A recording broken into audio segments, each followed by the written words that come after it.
Feeling guilty about all the hours you're spending watching the Olympics from Rio?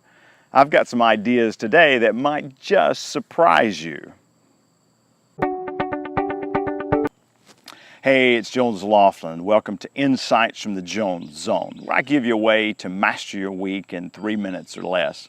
I'm enjoying some fantastic time with my family this week in Sunset Beach, North Carolina. And while we're here, we're also spending time watching the Olympics. And as I've been watching lots of it in the past couple days, I've thought about some of the timeless principles that we see displayed in the athletic competitions about leadership and what it means to be an effective leader. And the first thing I see is that we have to remember that everyone has some unique talent or ability.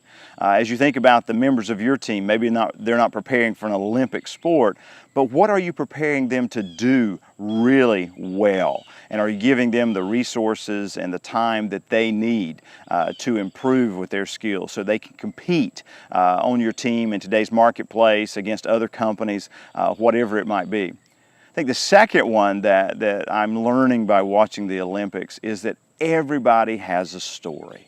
Isn't that one of the most fascinating parts is when we hear the stories of some Olympic athlete who started out in very meager conditions and has rose to the level of prominence that they've reached today.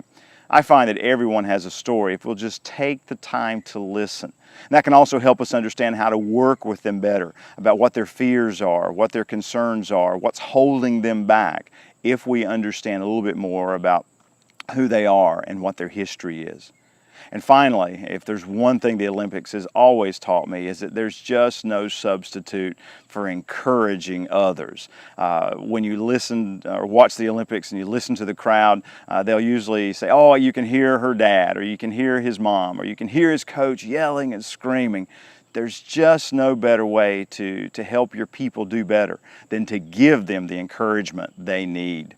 I hope it's a week with Olympic-sized results for you and your team. Thanks for spending a few minutes with me today in the Jones Zone.